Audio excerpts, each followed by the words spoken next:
This is Teachers Talk Radio, and you are listening live. Hi everyone, welcome to the Wednesday Twilight Show here on Teachers Talk Radio. I'm your host Michelle, and tonight I'll be joined by a very special guest, Mrs. Sarah Wilkinson-Crute. Together we will explore the concept of belonging. We'll talk about what it truly means and how do we ensure that teachers feel belonged. Stay tuned. This is Teachers Talk Radio, and you are listening live. Tune in live at ttradio.org, or to join in the conversation, download the Podbean app and search Teachers Talk Radio. Follow the hashtag TTRadio. Tune in, talk it out with Teachers Talk Radio.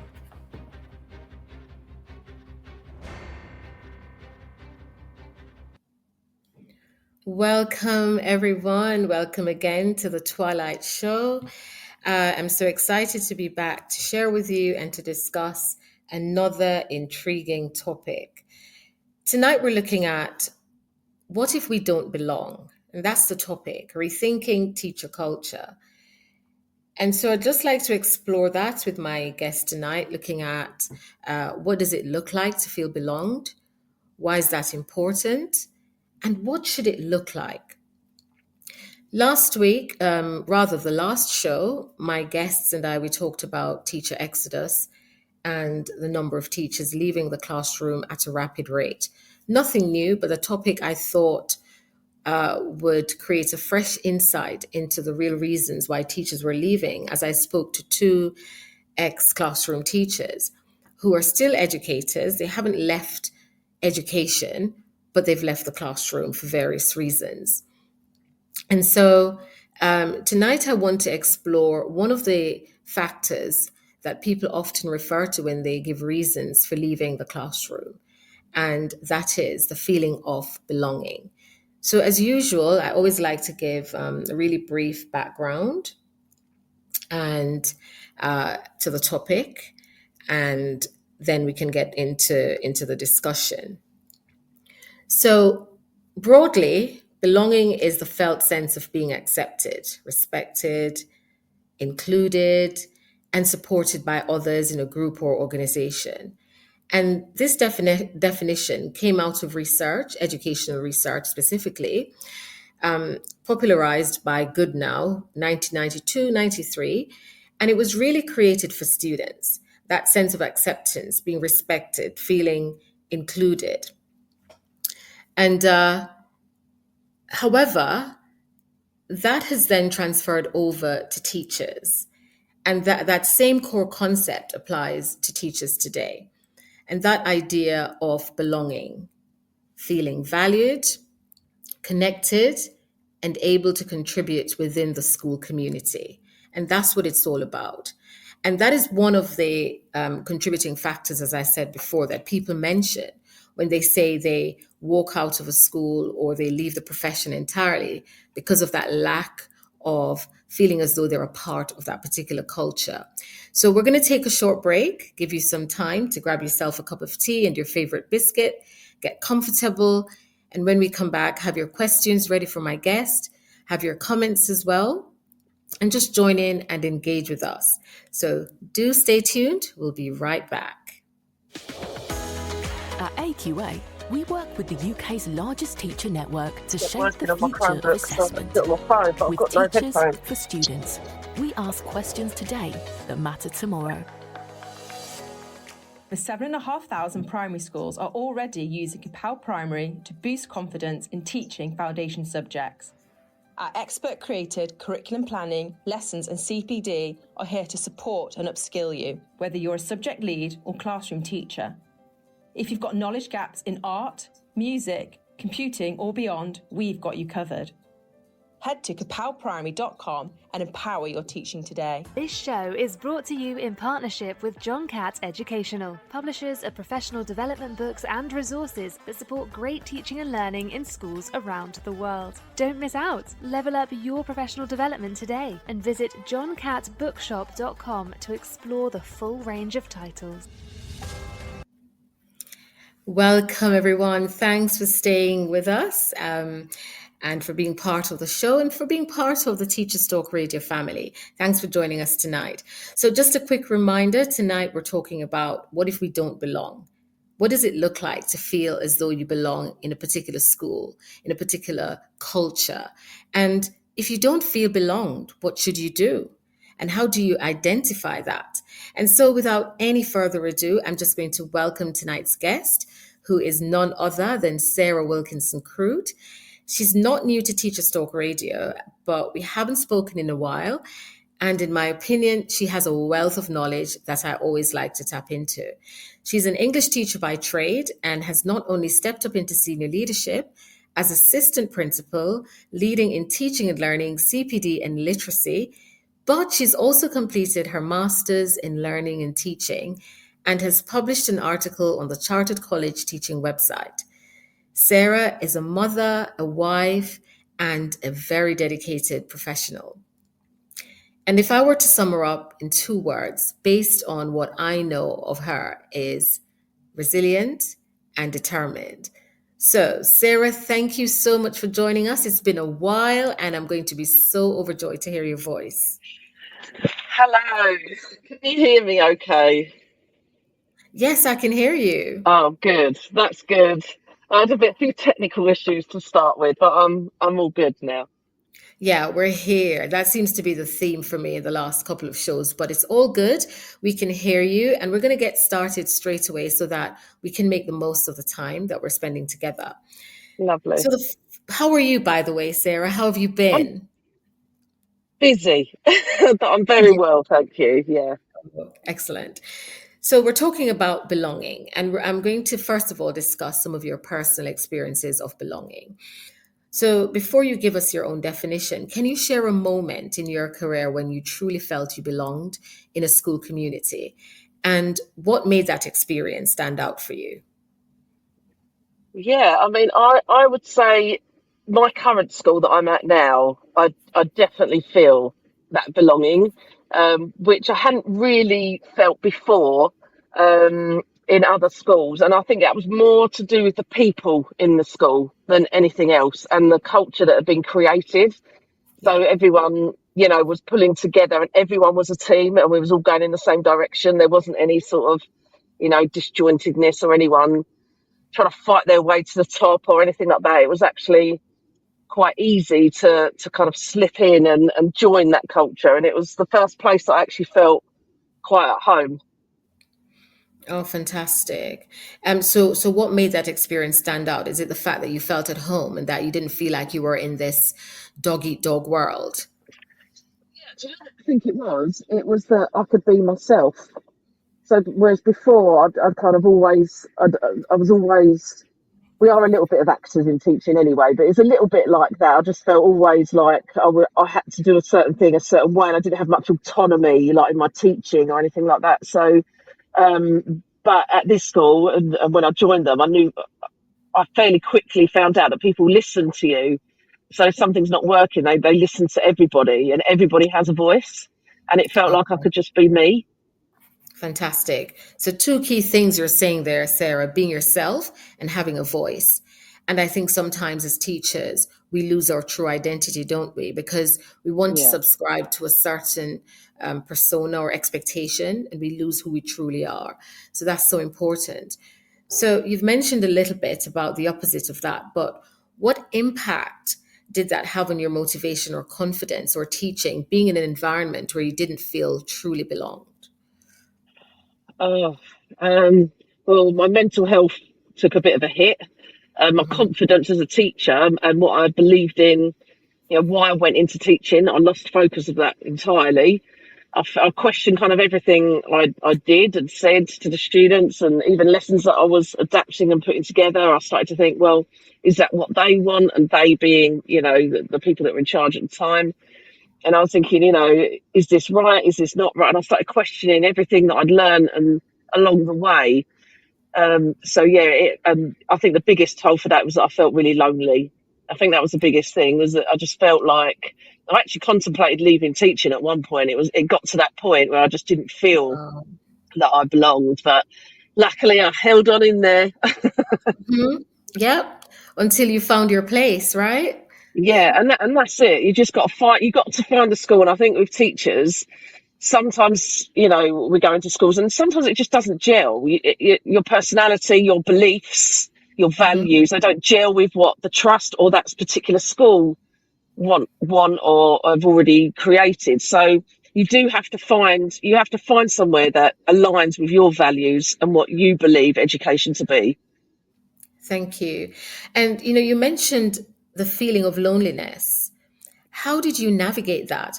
How did you stay on top of things despite feeling lonely or isolated?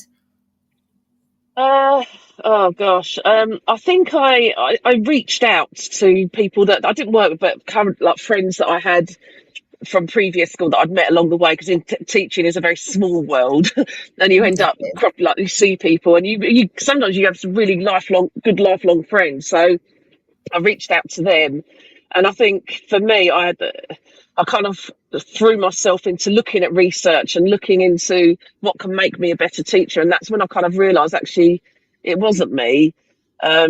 And I wasn't alone. There were other people who thought the same as me. And that's when I realised that particular place that I was in was not right for me personally. Fantastic.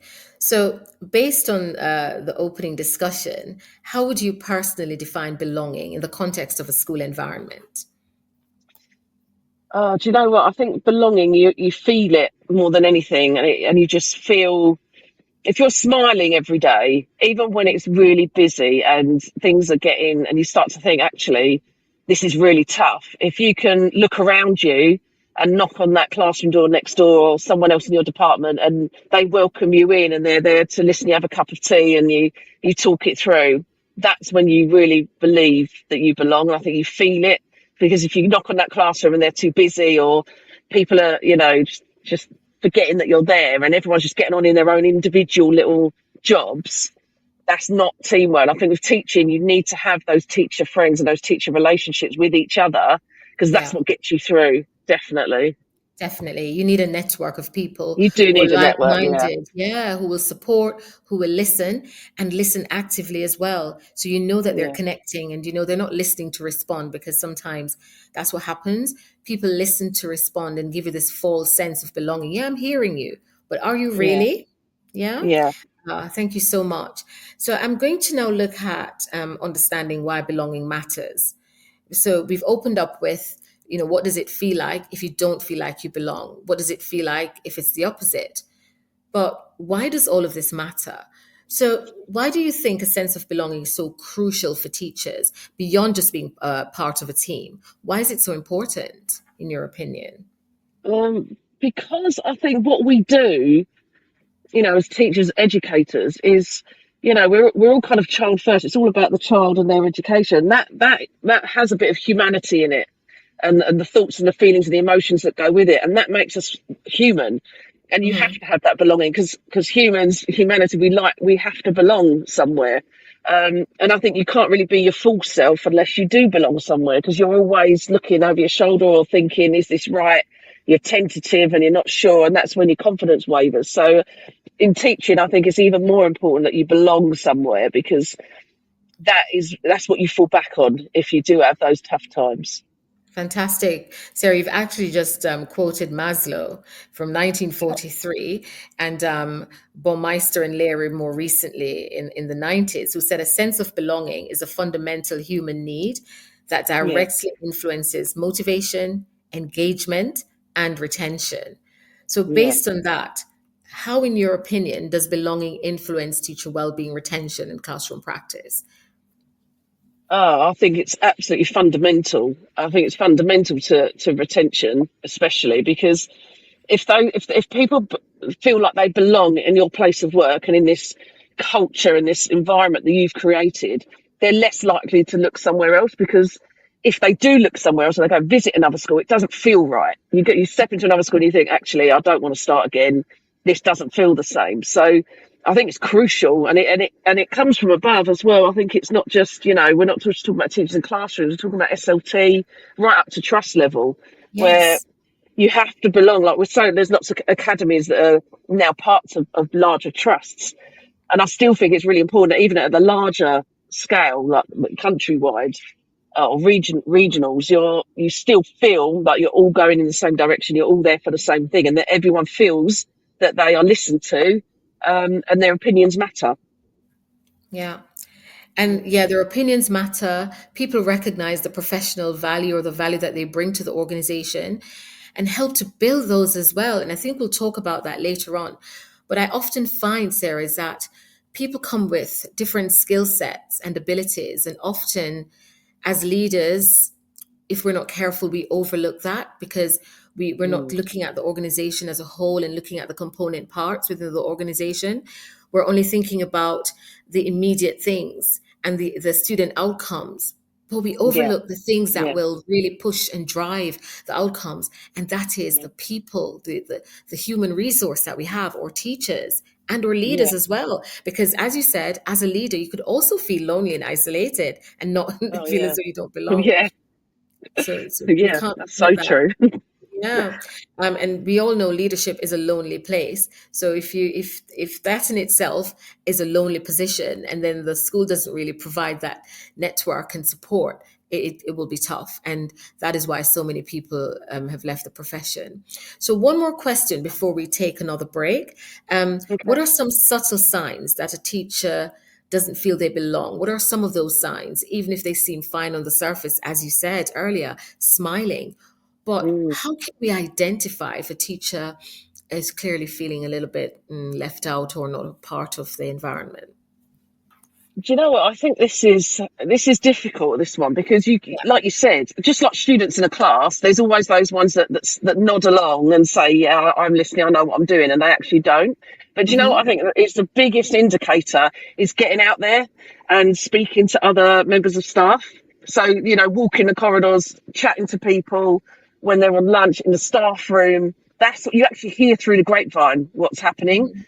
Because people, if you do that, and you pop into the staff room to get some water and you check on everyone, and they find you approachable, and then they come to you and say, oh, actually, I've spoken to such and such, and they're feeling a bit down, or this has happened. And you get that from the other members of staff in the school. So it doesn't necessarily need to be something you notice, although you can notice through their demeanour and sometimes through their teaching practice. But and they stop like going to the staff room, and they stop, they stay in their room all the time. But sometimes schools are so busy, you don't notice that. But getting out there and speaking and actually chatting to people on break duty, lunch duty, and seeing putting the feelers out of it and get a bit of a temperature check of what's going on in the school. That's a massive indicator. And people will tell you, well, actually, this week was tough, or last week was tough, and such. I found her the other day and she wasn't feeling very, very good, that sort of thing. So I think it's all about communication. That's what it boils down to, really. So what do you think restricts teachers sometimes from being so honest and open, and for really sharing their true feelings or having a voice? What do you think hold teachers back sometimes? I think our profession is one of the unique professions where it's kind of, if you're in there's a bit of political side to teaching as well, and education. And I think sometimes people just think they can't say anything because they're going to be, taken into a room and told off or something like that. And I think people forget sometimes that we're just human beings, and we're all just trying to do the same thing. We're all trying to educate the next generation, which is really, really hard. But the communication is just so important. I think that, if people can, even if they can't speak up in meetings, because that can be scary, especially if you've got SLT there or the head teacher, but having somebody that you can approach, even if it's your line manager that you can speak to, and then they move it up. There's got to be an advocate for you somewhere in the school. So Sarah, I'm going to speak to you now as with your leadership hat on. Okay. Oh, okay. Yeah. How should leaders provide that safe space for staff to be able to express how they're feeling without the fear of retribution or the fear, as you said, of being told off? How can leaders make sure that this space is provided? I think for me as a leader, I like to speak to people all the time, and I will always say to people, come and find me, come and speak to me, drop me a message, whatever it might be. But if they do that and then they say, oh, can I speak to you? what I tend to do is make sure I'm actually listening. So if I've got a laptop in my hand or a notepad, I'll put everything down so that they can see that actually I'm not recording this. I'm not like trying to get notes or anything like that. I'm just here to listen. And you can kind of, you can have that human side to you, even as a leader, and just say, look, because sometimes, as we know in teaching, everybody gets sometimes really tough days, and it can be, frustrating, etc. And we're humans first. So I just feel like, if we, as a line manager, I'm listening to people, but if I can see that there's something personal, something else going on, then I move into my human space, and I say, right, I'm just going to put this down. I'm going to stop taking minutes, and we're just going to talk this out. So they feel like, I'm not there to judge, and I'm not there to take notes or trip them up in any way. I'm there just to listen. I'm just that active listener and that ear, so that they can tell me what's going on. Because maybe, just maybe, I might be able to help and support them. Exactly. Thank you so much. Those of you who are online, thank you so much. Wherever you're listening from, welcome. Please do download the Podbean app so that you can drop us a message, ask a question, or even share with us. How do you feel in your current environment? You don't have to name names. You don't have to tell us where you are. Or have you been in a situation before where you didn't feel like you belonged to that particular environment? What did you do? How did you cope with that? Did you walk away? Did you stick it out? Do share with us. We'd love to hear from you. We're going to take a break for the news. And when we come back, we want to hear some more from Sarah about what it looks like when you feel like you belong to an environment, what it looks like when you don't feel that way. And also, what do you do if you don't feel like you belong to a particular place? Do stay tuned and tune in for the news, please. At AQA, we work with the UK's largest teacher network to shape the future of assessment. With teachers for students, we ask questions today that matter tomorrow. The 7,500 primary schools are already using Capel Primary to boost confidence in teaching foundation subjects. Our expert-created curriculum planning, lessons and CPD are here to support and upskill you, whether you're a subject lead or classroom teacher. If you've got knowledge gaps in art, music, computing or beyond, we've got you covered.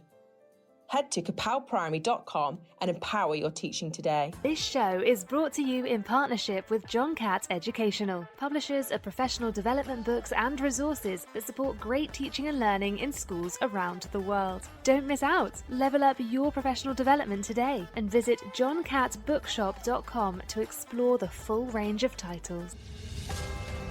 This is Teachers Talk Radio, and this is Teachers Talk Radio News.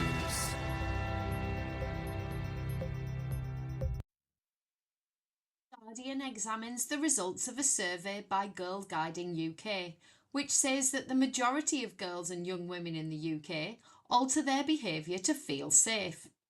The results reveal rising fears of harassment, with many respondents saying they avoid public transport or change what they wear.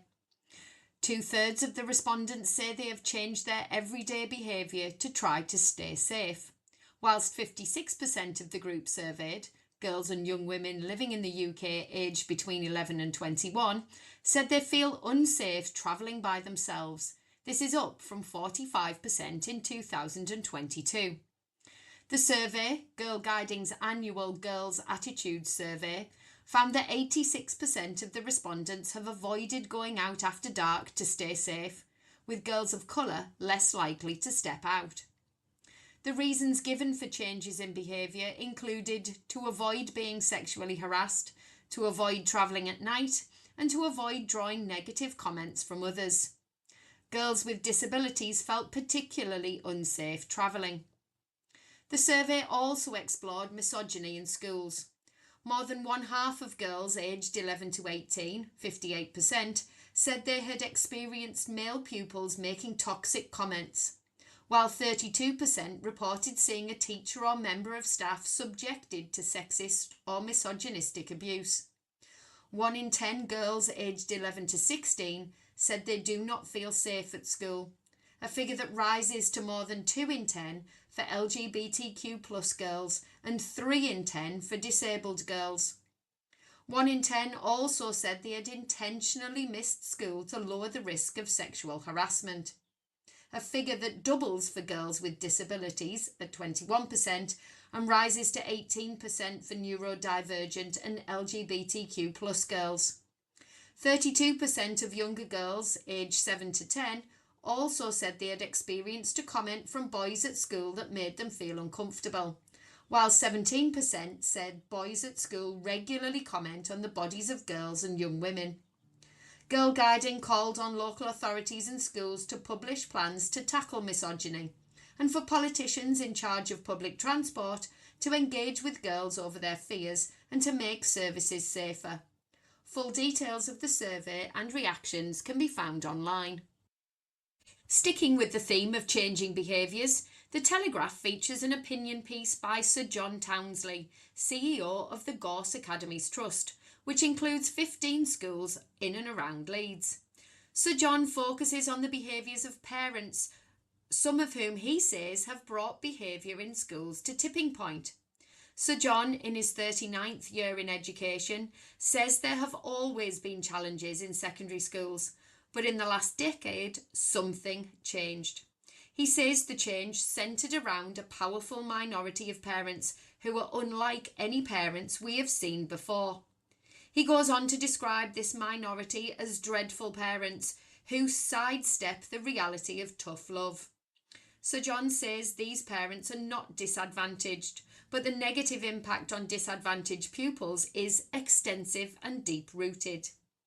In the piece, he goes on to link the decline in behaviour standards in some schools to the fact that we remain a country with a direct link between poverty and educational underachievement.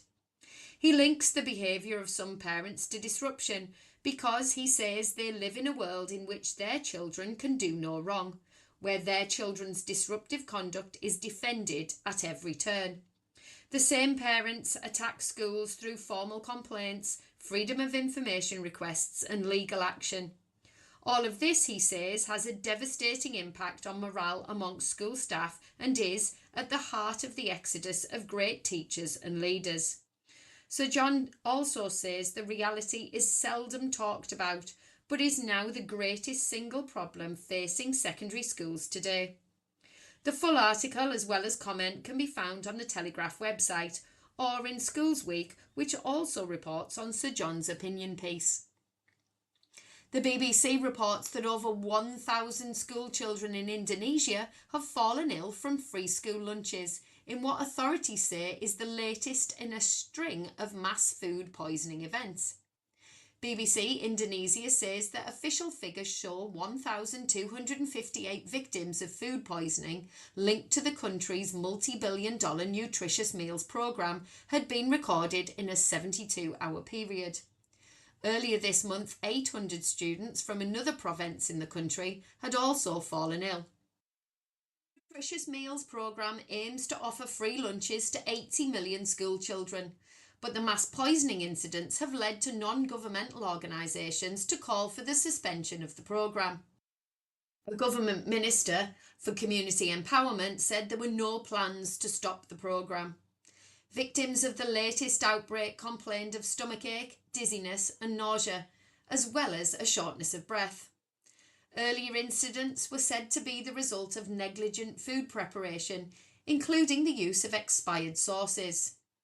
Across the world, programmes offering free school meals to students have proved to be effective in improving health, academic performance and attendance.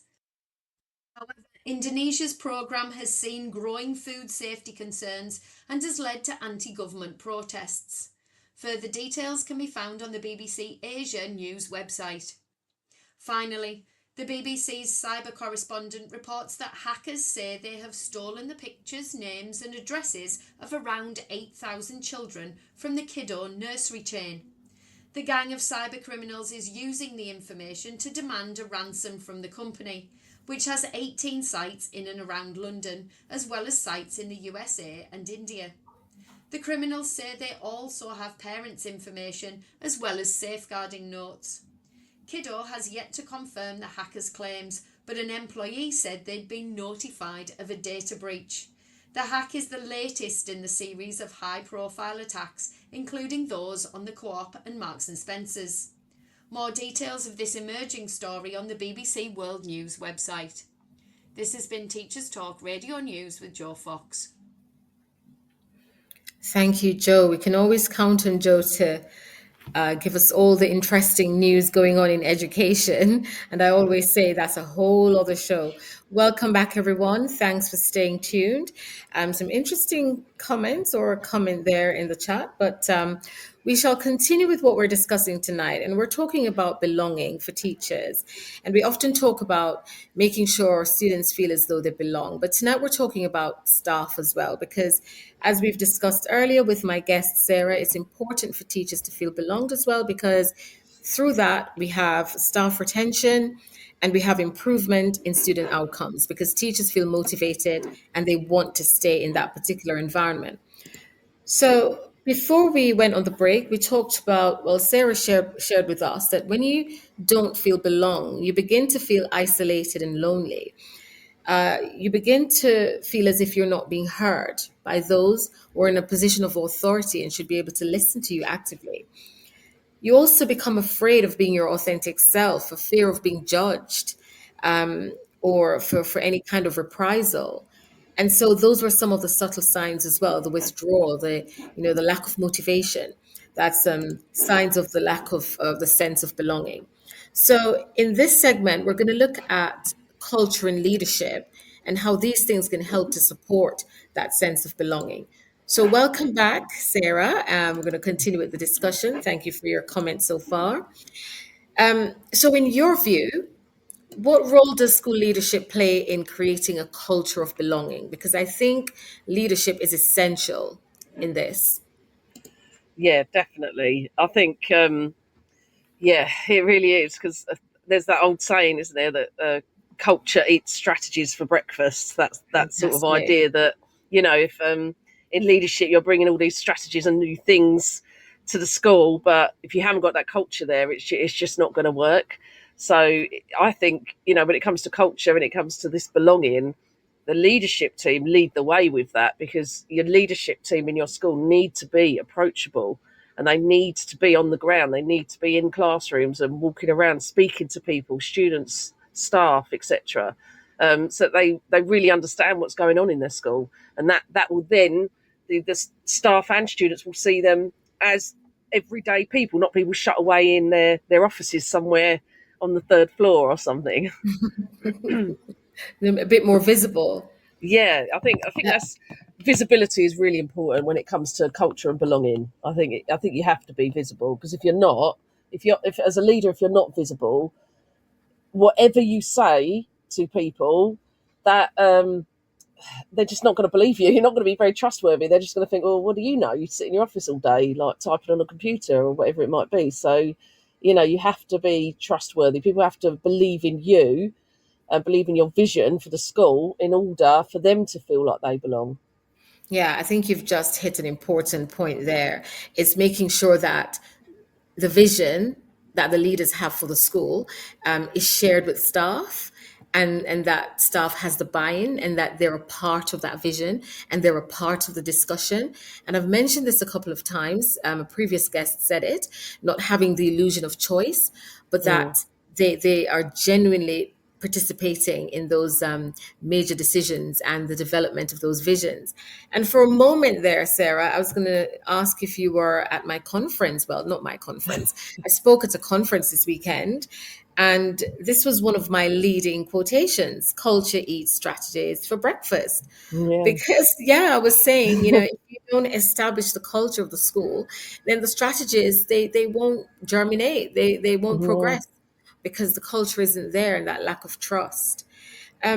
So how can policies, communication, or decision making then unintentionally make people feel excluded? Because as you said, sometimes leadership is so siloed, right? And leaders stay on the third floor and they make all these decisions, but they don't know what's happening on the ground floor.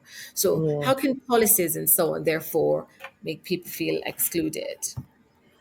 I think policies, we need policies. I mean, we need to have something to adhere to, like everyone does. So we do need them, but they're there for people to look back on when things happen. You think, right, let's refer to the policy on this, but they shouldn't be just sort of rolled out with no communication and nobody else like looking at it with a critical mind. That it needs to be something that is introduced and everyone's gone through it and everyone's understood it, because on their own they are just pieces of paper with writing on. Yeah. And also sometimes making those decisions that could impact on staff for various reasons. Because remember, every school is so multicultural and multifaceted. Yeah. And so we always have to think about the subcultures within the school as well, and how we're catering to the needs of those individuals. And I'm talking about age and gender and Yeah. education and experience. And it is so complex, isn't it? Yeah, it really is. Yeah, and that is why leaders have to make sure that they have the full picture. And I'm always talking about Peter Senge's systems thinking, because I think it is so important. You see the school as a whole, it's a whole organization, but it's so complex. But then how do you break it down? It's through the parts. How are the people getting on in the English department? What is the dynamics like? Do you know? Or are you only interested in the final outcome at the end of June in the summer? What is going on in your school? How much do you know that's happening? How are your staff feeling? And sometimes we get these surveys, and I'm going to ask you, Sarah, how honest do you think the responses are usually? Do you think it really captures how teachers are feeling? Do you know what? I think when it comes to surveys, when it, for staff, I think you have to make it anonymised. You have to. I think if you don't make a survey, if you want to really know what's going on in the school and you don't make it anonymised, people will feel like they won't say what they think. They just won't, because they've got to put their name to it. And we've done in our school, we've done different surveys. Ones where people put their name, ones where people don't. And the ones where it's anonymised, we get the true picture of what's going on and what people feel, and that and it's important that you kind of have to be quite raw, and you have to put yourself out there and think, okay, that hurt what they've said, or but you got to learn from it, and you got everything is about a learning experience. So if you've got a negative come back about something that you've implemented, like I'm in charge of literacy. So, I've implemented lots of different things over the last sort of 2 years or so. And if people don't like it and you've put your heart and soul into it, it can be quite, you can think, oh no, it hurts. Yeah. Yeah. But it's really important that you don't just then carry on ploughing on after that. You have to listen to what the people are saying, because if you don't listen to them, you're just going to plough on blindly. And just like you would if you was in a lesson and the kids didn't understand what you're teaching them, you just ploughed on anyway, you wouldn't get your outcomes. And it's the same with staff. You're not going to get really effective teachers, because they're somewhere along the way you've lost them, and then they start looking elsewhere, and that's when you end up losing the retention in your school. Exactly. And the respect as well from your staff. Yeah, absolutely. Yeah, definitely. So I'm not naming any names, but I worked in a school once where senior leaders actively directed us as to how to respond to the survey, and would constantly remind us that, remember, a 5 is not good. So maybe you're mistaken and you're clicking the 4s and the 5s, but remember, that's not good. But people weren't mistaken. People knew what they were doing.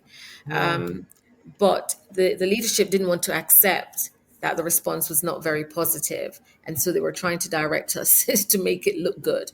I think, as you said before, that's one of the reasons why people are reluctant to do them, or to be honest, because they're just afraid of the consequences that may follow. So based on all of that, what do you think are some of the common misconceptions schools have about what inclusion or community actually mean? Because, well, I will let you answer this one, Sarah, and then I'll share my opinion. But what are some of the misconceptions? Because they might think that they're being inclusive, but they're not. Yeah.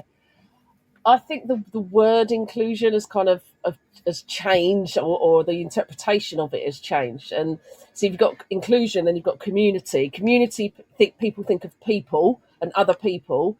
Inclusion has almost got a little bit of a negative tone to it, and I don't know why. That's not a personal thought, But Mm-hmm. the way that I've seen other people react to the word inclusion with a roll of the eyes or something like that, but if you say community, if you say we're all here together, then it's different. I think that the word inclusion has just taken on a different life. But I think the misconceptions of inclusion is that they it's almost like people think it's impossible to achieve, but actually inclusion is literally what we're talking about. It's just belonging and just Mm-hmm. making sure you can only do your best and you can only support as much as you possibly can, and that is inclusion. That is what it is doing your best to make everybody feel like they belong and that they are part of that community, because community and inclusion are one and the same thing, because we're all part of a community, therefore we are all included. So it's interesting that word inclusion has been used a lot in education over the last few years, and it's just kind of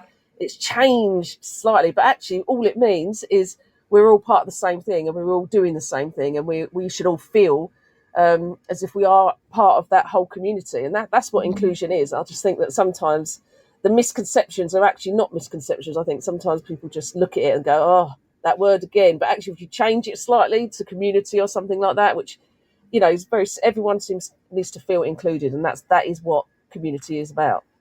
Yeah, and it makes a difference, doesn't it? Yeah, definitely. It's a Yeah, shift in mindset as well. yeah, So we do a lot of work around inclusion when it comes to our students and children, but I think yeah, we still need to do a lot more when it comes to staff. And the nature of education is it's hierarchical, right? We've got yeah, the teacher and it trickles down. And I really hope that we'll get to that stage where we just see everybody on a level playing field. And yes, you've got your leaders or whatever, but at the same time, we embody the same values and we're treated with the same level of respect. And you speak to me the same way you would the head teacher, and you don't speak to me condescendingly because you just see me as one of your colleagues. And it would be really good to see if we can move away from that. Also, everybody else makes up the school, the cleaners, the yeah. admin Oh, staff. absolutely. Yeah. Yeah, And I think they too need to be involved and they too need to feel as though they belong to that particular culture. And sometimes we forget that without them, things will fall yeah, apart. We need every single person in an educational institution, and everybody deserves to feel as though they belong. So yeah. let's talk about some of the strategies and solutions. And let me just pause again to welcome everybody who's online. Thank you so much. Once again, wherever you're joining us from, thanks for tuning in. Remember to download the Podbean app. We'd love to hear from you as well. How do you feel about this? Do you feel like you belong to the school you're in or the environment you're in? Um, and if so, why do you feel that way? What is it about this school that makes you feel like you belong there? And if not, how does it make you feel? What are your intentions? Okay, so we're going to talk about some strategies now and solutions. So, we've talked about what it looks like to be the outcast or to feel that way, to feel isolated, and to feel as though you're not a part of the decision making process. So, Sarah, what practical steps can leaders and colleagues take to foster a deeper sense of belonging for teachers? I think as leaders, we've got to kind of involve everybody when it comes to teaching and learning on the journey or the vision that the teaching and learning lead has when it comes to classroom practice, etc. And I think if you've got staff briefings, etc., like and you're thinking, I've done this before where I've got feedback from people on you can do like a form or a digital form or something like that, or you could just do drop-in clinics or things like that you can do, or you can set up little groups. So you can set up like working groups that will help. If somebody is feeling like they can't, everyone's got a different personality and they don't really want to talk about it, but you've got other people like a drive team or something in the school where they meet with the head teacher or the senior leadership team every big term or something like that, and they discuss the issues that staff have brought up. But I think that's those are sort of practical steps I think you can do, aside from what I've already said before, is getting out there and actually speaking to people and not shutting yourself away. If you're a senior leader, a middle leader, I think it's Yeah. so important it's just so important with you've got to get out there. You can't just watch the school from behind a desk and through a door, a slit in a door or something. You've got to get out there and speak to the kids and speak to speak to staff and speak to everybody that you can to see what's going on. Thank you for that, Sarah. And I think one of my biggest thing is recognizing the expertise of your staff, knowing their skill set and making good use of that. And I remember you used to do some sessions on a Thursday morning that we all looked forward to. Yes. Yeah. And you've got people there with so many skills and a wealth of knowledge. And sometimes as leaders, you don't give these people the outlet to express themselves and to develop even further. So I think it's so important that as leaders, you take the time out, as you said, get to know your staff. What skill sets do they have? What can they bring to the table? You're running your CPDs. It doesn't always have to come from the senior leaders. No, It can be exactly. driven. Yeah. Yeah. Do you want to expand on that, Sarah? I was just going to say, when it comes to for CPD, especially because obviously I lead on CPD in my current school at the moment, but we've got a teaching learning drive team that we've got, and that has got a range of people in it. It's not just people that have been teaching for 10, 20 years. We've got ECTs that are part of the teaching learning drive team. So even though they're newly qualified, they're early career teachers, they're also going to deliver some short sessions on CPD, because I think sometimes with ECTs it's really difficult because they come into this profession and there's people that have been teaching like 15 years and 20 years and they're like, oh, we did this back in this day and age, and this like from the 90s. But actually teaching is one of those, it's research informed, isn't it? So we're going to go through this process of going visiting things, seeing if it works, and then get new things. But what new and fresh ideas do, no matter what their age, so whatever age you come into, because I came into teaching in my 30s, everyone, like you said, has got that wealth of experience, and they bring with them fresh ideas and just a fresh lens to look at things and to deliver CPD in a slightly different way that's a bit more interactive, and you can get some really good CPD from people that are, even if they're new to the profession, but they may have worked in a different industry before they came to teaching. Exactly. And there's different ways that they might have been a leader in another profession, so they have all this experience of leadership, but maybe not teaching and learning. But there's other CPDs that you can do for different levels of staff. So I think you're absolutely right that you need to tap into the expertise that you've got in front of you and look at the person in front of you, and not just think, well, they're an English teacher, they're an art teacher. We've got some fabulous people.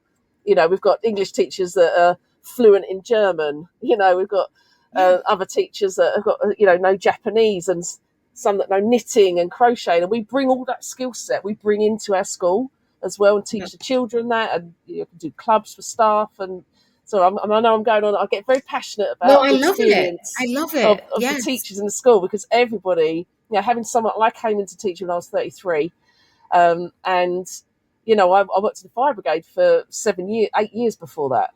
So I had all this experience of being in an emergency service and a uniform service where everything was quite hierarchical and strict, etc. But, when you come into teaching, that is still useful. Those skills are still transferable. So, get to know your staff and definitely tap into all of those skill set that they've got. Yeah, and also recognize as well the potential in your staff. Have a look and see the people who are potentially senior leaders. It's about success planning, right? And not thinking that you will be in that position forever. But look around at the younger staff members and the qualities that they bring and the natural ability, and hone those as well, and provide the platform for them to develop and grow. And for many years, that was my frustration. Promises were made and all of that, but for whatever reason, there was always that glass ceiling. So it is so important that, and when you do that, people are motivated and they just want to do whatever it takes for the good of the school and for the students. And it's so important for leaders to, be more open-minded to their staff and recognize, as you said, all these fabulous skills that we bring to the profession. That is so important. So the other question was about how teachers can advocate for their own belonging, for themselves and for others. But rather than that, Sarah, how do you think teachers themselves can help to advance their own professional development rather than depending on the senior leaders and therefore feeling as though they belong to this profession? Yeah, I think with professional development, it's like, and personal development. So if you kind of look at yourself and you think, well, you've been teaching for a little while and you've not made that next step to leadership, or maybe you don't want to, but you want to do something else. So some people don't want to be leaders, and they're quite happy to stay in the classroom, but they want to also have something else, like a project or something that Yes. they can do. And that's the thing; it doesn't always, professional development doesn't always need to be a structured MPQ or a big course. Exactly. It can be a project. It can be, well, I'd really love to, someone came to me the other day and said they wanted to look at reading for pleasure across the school. How can we promote reading for pleasure? And that's their project. That's their passion. And that is another professional development, because they're developing a side of the school that nobody's done yet. And it's to, they personally will feel like they're doing something for the good of the school, for the good of the children, but it's not necessarily a structured course, because we don't not all of us want to sit there and do these structured courses. Sometimes we just want to do something different alongside our teaching and learning. I completely agree. Not everybody has the aspirations of becoming a leader, whether that's a middle leader or senior leader or in any other capacity. But as you said, there's always something else, because professional development is not limited to these structured programs. And sometimes as teachers, we have to kind of step outside of what the school can provide to go and find things that will develop ourselves. I think you did that. You did your master's and you did that to develop yourself, for example.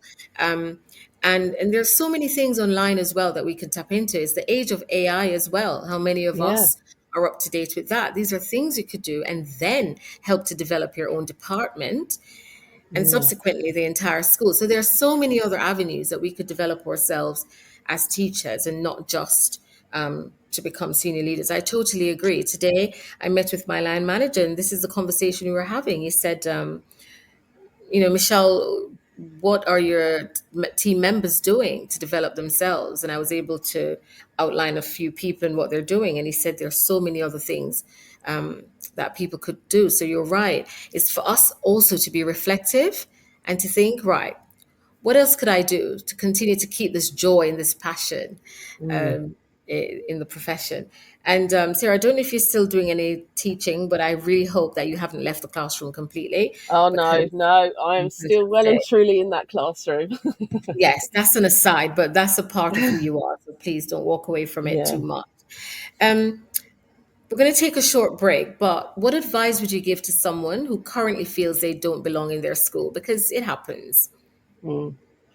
Yeah, I think if they don't belong, I wouldn't necessarily advise people to just jump ship straight away, because I think it's very tempting, especially in teaching as it is at the moment, where it's very easy to sort of think, well, I don't really belong here, so I'm going to try somewhere else. Like, it might just be that you've lost your mojo a little bit, or maybe you need that extra project or something else. And so I think it's really important for people to communicate with other people, communicate with colleagues or their line managers within their own department, and discuss it before going. I always feel like, going to another school, it's a big thing to start again from a school, because when you're in your school and you're in there for 2 or 3 years or so, you build that bit of kudos with the kids and with other staff, and you build that reputation, and you have to start from scratch. If you go to a new school, you have to start all over again and build it again. So it's not always, that's not my go-to advice for people. Although if you exhaust every other avenue, then yes, look at other schools. But I think it's really important to look within the school and speak to people within the school, and maybe get some advice on someone else. So if you've seen someone else that has moved, like promotion-wise, or done a project or done something else, is speak to them as well. But it can be lonely when you feel you don't belong, which is why I think it's so important that you communicate with people and speak to other people within your own school as a first port of call. So, Sarah, at what point then did you decide that where you were before, we won't call names, at what point did you decide that, right, this is not the place for me and I need to go elsewhere so I could spread my wings? I think it was the conversations that I had with my line manager. And it was that conversation where I was probing, what's my next step? What, how can the school support me? I really want to do my master's, for example, when I was there. can the support, can I get some time for that, or is there any funding, whatever it might be. And I was really probing and really looking, what are the answers I'm going to get back by asking these questions. And I kept getting sort of, the things that I got back were mainly things like, well, not yet, it's not your time. And I think for me, telling me, someone like me who's quite determined, oh no, it's not your time yet, will just fuel me even more to be like, no, I'm ready for this and I'm going to go and get it. But if you can't give me, the soil that I can grow myself in, then I'll go somewhere else. And I think that was when I realised that actually I wasn't going to grow here, because who's to say when someone else is ready? Sometimes you have to jump into the deep end and you sink or swim, but sometimes you have to put a bit of faith in your staff and think, actually, let's give them something to get their teeth into. Let's see what they do with it. And I think for me, that I wasn't getting the answers, but I did do what I've just said, advised for other people to do. I went to the line manager, then I went to the head teacher as well, and it just wasn't forthcoming. There was a lot of, oh, well, not yet, you're not ready. So for me, I was like, I am ready, but I didn't think that was the right place for me to grow and, like you said, spread my wings. Yeah, but I mean, you gave good advice, and I think you followed the same advice, because you didn't just jump ship. You did everything you could, and everything within your powers to stay where you were. But then it came to that point where, you had to pursue your own dreams and aspirations. And I think that is very admirable, and we should never feel bad or guilty when we do that. And I interviewed somebody once, and she said, you walk into a school and you just know that this is the right fit. Sometimes you get that feeling. Other times, it takes some time for you to settle down and for you to really begin to feel that way. But there are times when you just know it, just the environment, and you're right, this is it. We're going to take a short break. And when we come back, Sarah, we're going to round up. And I'm going to leave you with this question to think about whilst we're on a break. I want you to imagine a school where every teacher truly feels that they belong. What will that look like? Those of you online, thank you so much for staying with us. I'm still waiting on some questions or comments, and I really hope that you're enjoying tonight's show. Do stay tuned. We're going for a very short break. At AQA, we work with the UK's largest teacher network to shape the future of assessment. With teachers for students, we ask questions today that matter tomorrow.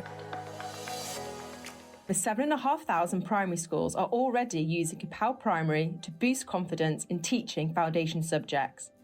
Our expert-created curriculum planning, lessons and CPD are here to support and upskill you, whether you're a subject lead or classroom teacher. If you've got knowledge gaps in art, music, computing or beyond, we've got you covered. Head to kapowprimary.com and empower your teaching today. This show is brought to you in partnership with John Catt Educational, publishers of professional development books and resources that support great teaching and learning in schools around the world. Don't miss out. Level up your professional development today and visit johncattbookshop.com to explore the full range of titles. Thank you. Welcome back, everyone. Thank you for staying with us.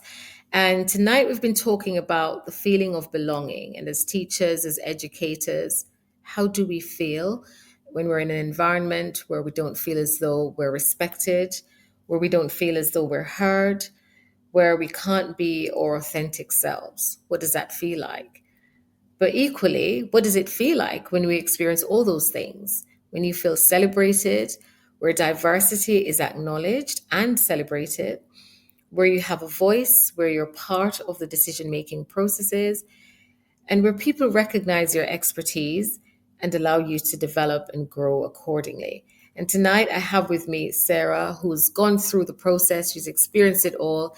And now she's enjoying where she is. She's enjoying her role. She's spreading her wings and she feels as though she belongs. And that is just so amazing to hear.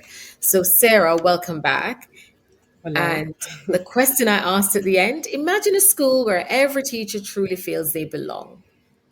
What would that look like and feel like? I think it'd be amazing if everyone truly really did feel like they belong. I think you'd have happy teachers and happy students, and I think you would have people that are open to talking about their practice, people without fear of speaking up in meetings, or if something is not sitting right, you'd have someone knocking at your door and just having a chat with you rather than sending an email. They can actually speak to you face to face. And I think you'd have the entire school would just feel different. And I think you'd feel it in the corridors. People would be smiling. People would be, opening the door for you. Excuse me, miss. Sorry, miss. Or, how are you today? That sort of thing. I think it would be a lovely place to work in. Ideally, not people brushing past you all grumpy and No. annoyed. Yeah, because they feel, oh, what is going on? No, so belonging begins with teachers feeling that they are accepted for who they are, their values, Yeah. their experiences, their teaching styles, their backgrounds.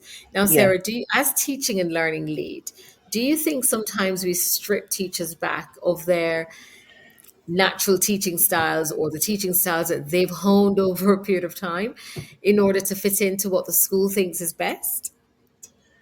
That's an interesting question. I would say that there needs to be a happy medium. So you need to have a kind of, things need to be done in a certain lesson, like you need to get your content done, etc. But I think sometimes, occasionally, teachers might feel that way.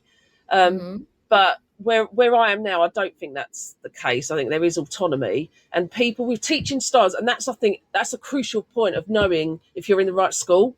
Because if you don't have autonomy to teach like your way, your style of teaching, because we're professionals, right? We've got degrees, we're professionals, We're adults, we're not children. And and I think if a teacher can feel that they belong, they feel they have that autonomy. So I think that's the first red flag for me, is if I'm because my teaching style is how I am now. I'm very bubbly and and I use my hands a lot, and that is my teaching. And if I had to stand at the front of a class and and do it quite sternly, I couldn't do that, and I wouldn't then feel my authentic self. So I definitely think that the autonomy in the classroom, that's your first sort of warning flag. If you don't feel you belong, is that you're being told to teach in a certain way. I don't think you can do that, because we're humans, and everybody has their teaching style. We teach the same thing over and over again to different year groups, year in, year out. But I change my style depending on who's in front of me, what children are in front of me. But if someone said to me, I want you to do it this way, I think for me, I'd be like, no, I can't, because that's the way I teach. I am a bubbly person. I wouldn't be able to be quite, when I first started teaching, they were saying to me, oh, you shouldn't smile before Christmas, in the secondary school. Yeah, no smiling before Christmas, because they need to know that you're in charge. But I can't. I'm a smiley person. You can probably hear my smile through the radio. So I'm a very smiley person, and I can't do that. So if you was in a school where someone was telling you how to teach a certain way, teaching style, which is personal to you, that's a bit of an issue for me. What if you've got certain things that you need to deliver within a lesson? So if they've got a certain way, like how to start a lesson, everyone, for example, one school I was in was the children came in and they read a book for 10 minutes, and that was to calm them down. Like that sort of thing is okay, because there's a reason, there's a why behind it. I can get on board with that because I understand why it's a behaviour management tool, etc. But I would still need that autonomy in the classroom to teach the way that I teach. Yeah, believe it or not, though, Sarah, there are some schools out there and institutions that try to give teachers a script. That they should follow, and it's very robotic. They even give you gestures that you should use in the classroom, which seems forced and fake. Because I've been around the block in education and I've seen it all. And when these things are introduced, to be honest, I can't do it because that's not who I am. Yeah. And I just have to be my true self, and you get the results and you build those relationships. And students know it. They know when you come in and you're doing all these new things and saying all these new things. 1, 2, 3, this, 4, 5, 6, stand, heads up, heads down. These things. They know it. Go, Miss, what's going on? Yeah. But do you know what? On that note, sorry, Michelle, to sort of cut on that note, and I think that there are, like, when it comes to behaviour management, for example, every school has a different sort of dialogue so some people might say 3, 2, 1, and then you're all quiet or something like that. So they all have their little terminology, and I think those small little snippets of script, I think I think are okay, because everybody in the school does it, so the kids learn that everybody's doing the same thing. Like, that means that if you've got a warning, like this is your first reminder, or this is your reinforcement, whatever it might be, they've all got the same language. So behaviour management, I think that is important. But scripts in terms of how you teach, like the actual knowledge part and getting that over, that would be the issue for me. I think, when it comes to behaviour management, I think we have to have a common language so that everyone knows, which is usually in your policies anyway. And I've been in different schools where they've said different things, and I've been in a school where they didn't have any common language, and the children had to learn the personality of the teacher and what they allowed. So someone in English allowed as their behaviour, and then someone in maths allowed something different. So it's good to have that consistency, which is usually in your policy.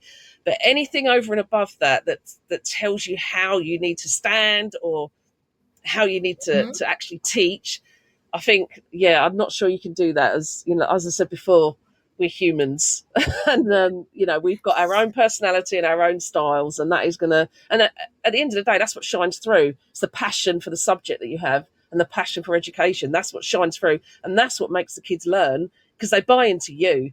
At the end of the day, they buy into that teacher, and they think, this person knows what they're talking about. This person's really, trying to teach children about Shakespeare and get them excited about a man that died like 400 years ago. It's difficult, but if you show that passion and you show the reason why, that is your teaching style, and that's what shines through. And I agree with most of what you said there, Sarah. And I agree that, of course, there has to be a behavior policy, and we have to know about the warnings and the sanctions and the rewards and all of that. For me, getting the students' attention, my approach might be slightly different, but I get their attention nonetheless. Sometimes it's nonverbal. Sometimes I say nothing. I just stand there and I just give them the death stare or whatever, and they get it. Or sometimes the hands on the hips or whatever. So for me, I sometimes find it robotic if I have to, and of course I do, right? 3, 2, 1, and I demand silence. But there are so many other variations to that I've encountered over the years, Sarah, that sometimes I cannot physically bring myself to say some of the things I'm expected to say to get attention. It's just not in my DNA. But I agree that to have consistency, there are some things that we need, definitely, within schools. I think it's interesting, isn't it, when it comes to that sort of thing. So, non-verbal. And this is the thing, Michelle, is that, for yourself and for me, who've been teaching a long time, we have that death stare. We have that stare. I can just look at a child and they might be talking over me, and I will just have to look at them before I even say anything, and they know what they've done. But there's so many new teachers now. We're having a lot of ECTs now. My English department I'm in, half the department are ECTs. And I think when you're young, if you are young, so, early 20s, 22, 23, you might not have that stare yet. Sarah. Thank you. Yeah. But you might not have that stare down yet, so it's kind of, they have to. So I think, having something that they can use and say, right, I'm going to use this, whatever this might be, can actually create for that teacher that's new to that school, new to teaching, can actually give them a sense of support, because they're like, well, I know what I've got to do now, because that is hard when you've got 30 children in front of you, and, asserting that sort of authority that, you're not talking over me, and when I say 3, 2, 1, you're going to be silent. They're going to know that, like you said, you use the word demand. And, I've worked with you, Michelle, and you do demand it just through your presence, like your person. But some people are not like that. And I think sometimes it can have that consistency, that they just need that little bit of edge to give them, and that little bit of support. Agree. So, and you can use until they develop their own little idiosyncrasies. Exactly. Until they've got that confidence, and they know, what they're doing, and they feel much better within themselves. Yeah, definitely. Yeah. So there we go again. It's finding that fine line and creating that balance between feeling Yeah. as though you belong. So for me in a school, I would prefer if you just let me get on with it. Because whereas for somebody else, they would like to be guided as much as possible. So Yeah, yeah, it's for leaders really to know your staff and know that when you exactly. You walk got to know into your Michelle's staff. classroom, exactly, she might not be doing the hand gestures in the 3-2-1 like you expect, but the outcomes will be the same. So Yeah, it yeah, depends. Oh wow, what a yeah. brilliant discussion. Um, I could go on, but unfortunately, we will have to end the show because Sarah has some other commitments. So we're going to have to end the show tonight, but it'd be lovely to have a part two, Sarah, and continue to talk about this. Oh yeah, What does it you look can. I like? could talk for ages about it, as you can probably sense from my tone and my how I speak about it. Yes, but just before you go, um, why does it matter? If we could end on that, we talked about belonging and what it should look like, but why is that important? It's important for us as a mental health. It's good for your mental health to belong somewhere, and you can't, having the Sunday scaries and thinking, oh, I've got to go into work tomorrow, and there's no one there for me, no one's going to talk to me, or whatever it might be. You can't function like that as a Hmm. human, as an adult. So, it's belonging. We go back to that strapline that you used at your conference. Culture eats strategy for breakfast. It's all about the culture and the belonging. If you haven't got Hmm. that, you haven't got the foundations of a really good working community. Yeah, well summed up. Because we know that teachers with a strong sense of belonging, they show higher levels of commitment. If Yeah. you really feel as though you belong, you will stick it out. You will support that school as much as possible for as long as possible. And then Mm. it results in motivation, of course, job Yeah. satisfaction, and what we're all struggling with at the moment, teacher retention, that will Mm. increase. And that's worldwide. It's not just in the UK, Sarah, internationally Yeah. as well. Teacher retention is an issue. And then ultimately, it will lead to improved student outcomes. And that's why I believe it is so important that as leaders, we work really hard to make sure that our colleagues feel as though they belong to that Yeah. particular Definitely. environment. So thank you so much again, Sarah, for your time. Thank you, everyone who's joined and who stayed online. Thank you for keeping our company. We do hope that you've had some takeaways tonight. That if you don't feel as though you belong in a particular school, Sarah is saying you don't need to jump ship immediately, but just see if you could find your own niche and develop your own professional and personal skill set. And if it's not working and it's definitely not your place, it's okay to look around until you find that school where you will thrive, where you'll excel professionally and personally, and where you will feel definitely as though you belong. So, belonging for teachers means feeling accepted, respected, and supported so that they can do their best work. And research shows belonging reduces staff turnover, as I've said, improves teacher well-being, as Sarah said about mental health and effectiveness. So schools should build it through supportive leadership, structured collaboration, good induction, especially for new staff, fair workload, and visible recognition. We're human beings. We love to be recognized. We love to be celebrated. So measuring staff belonging and acting on the results is an essential first step. When teachers feel belonged, the school's culture will shift for the better and students' outcomes will undoubtedly improve. So, listeners, ask yourself this week, teachers, and this goes for everybody, whether you're a teacher or not, wherever you are, ask yourself this question: do you belong in your current setting? Or are you forcing yourself onto the school's facade? Are you trying to fit in? Remember, don't settle. Find your place. Thank you all so much for tuning in to Teachers Talk Radio and the Twilight Show. It's been a joy sharing with Sarah tonight, and I look forward to sharing with you again in the next episode. Have a lovely evening, everyone. Thank you so much, and do spread the word. Thank you, Thank Sarah. you, Michelle. Bye. You've been listening to Teachers Talk Radio. Tune in live and listen back at ttradio.org. We look forward to hearing from you next time on Teachers Talk Radio.